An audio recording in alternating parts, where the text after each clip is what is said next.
কিছুটা সম্পৃক্ত আর কিছুটা আমার সামাজিক নিরাপত্তা কর্মসূচি সম্পৃক্ত। আপনারা অনেকেই অবগত হয়েছে ইতিমধ্যে, অনেকেই অবগত হননি। সবার অবগত জন্য জানাচ্ছি যে আমাদের গত 20 তারিখ সন্ধ্যায় একটা জুম মিটিং ছিল আমাদের মন্ত্রী মহোদয়ের সঙ্গে। আমাদের একটা নির্দেশনা দেওয়া হয়েছে, আমাদের ইউনো মহোদয় সেই মিটিংয়ে সংযুক্ত ছিলেন। আপনারা জানেন বর্তমান সরকারের একটি অগ্রাধিকারমূলক কর্মসূচি হচ্ছে ফ্যামিলি কার্ড। ইতিমধ্যে 58টি উপজেলায় পাইলটিং হয়েছে। এবার এই অর্থ বছরে সারা বাংলাদেশে এটা বিস্তৃত হবে।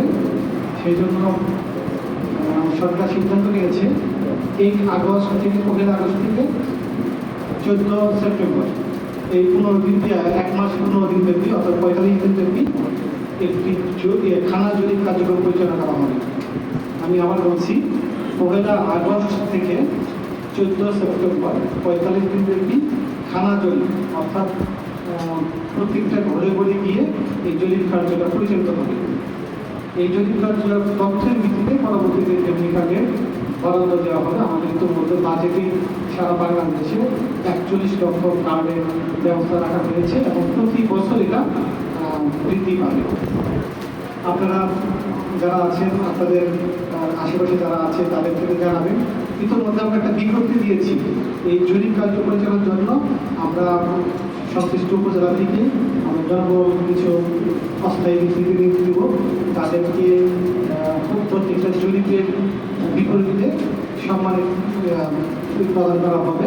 আমরা সম্মানের হারটা এখনো জানি না, তবে মানুষের মধ্যে সম্মানের প্রদান করা হবে। আপনাদের কেউ থাকবে, আপনারা আবেদন করাবেন। আবেদনের শেষ তারিখ আমরা শুক্রবার, আমার অফিস খোলা থাকবে বিকাল 4টা পর্যন্ত।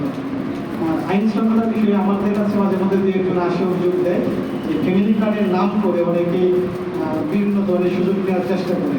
এই জন্য আপনাদেরকে আমি অনুরোধ জানাবো, আপনাদের এরকম যদি কেউ আপনাদের কাছে আসে বা আপনাদের আত্মীয় স্বজন পাড়াপ্রতিবেশীর কাছে আসে, সরকারি সুবিধা সম্পূর্ণ বিনামূল্যে, এখানে কোনো প্রকার অর্থ লেনদেন হবে না, নাম্বার 1। আর 2 নম্বর হচ্ছে কার্ড কিন্তু আমাদের বরাদ্দ দেয়নি, আমাদের বলা হয়েছে সারা বাংলাদেশ জরিপ কার্য পরিচালনা হবে। জরিপ কার্যের তথ্যের ভিত্তিতে এটা পরবর্তীতে সরকার সিদ্ধান্ত নেবে কোন এলাকায় কখন কীভাবে দিবে। আমি এখন শিওর না যে আমাদের এই অর্থ বছরই আমাদের এখানে আসবে কি আসবে না, তবে কার্ডটা পেতে গেলে অবশ্যই জরিপের আওতায় আসতে হবে। আর জরিপটা হবে ফ্যামিলি কেন্দ্রিক, একটা পরিবার কেন্দ্রিক।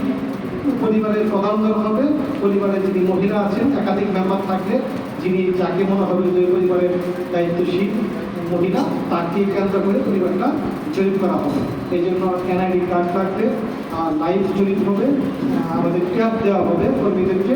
কর্মীরা বাড়ি বাড়ি গিয়ে তার বাড়ির ছবি এবং ব্যক্তির ছবি দিলে লাইভ, কোনো ছবি গ্রহণ করা হবে না। এবং এটা জরিপটা করার পরে এটা আবার যাচাই বাছাই করা হবে পার্সেন্টেজ, 5% বা 3%। তারপরে আরেকটা কাজ করা হবে, ওয়ার্ড ভিত্তিক আমাদের কী করা হবে, গণশুনানি করা হবে যে যে জরিপের তথ্যটা আছে তথ্যটা প্রচার করে যে এই তথ্যে কোনো গরমিল আছে কিনা, কারো কোনো অভিযোগ আছে কিনা যে তথ্য ভুল দিয়েছে বা আমার তথ্য সঠিক দেয় নাই, সেই গণশুনানির ব্যবস্থা রাখা হয়েছে। আর আমরা প্রথম মিটিং করেছি, আমাদের কাছে প্রাথমিক তথ্য আছে। আমরা কলেজ করে আরও তথ্য পেলে আমাদের আগামীকাল 10টায় আবার জুম মিটিং আছে।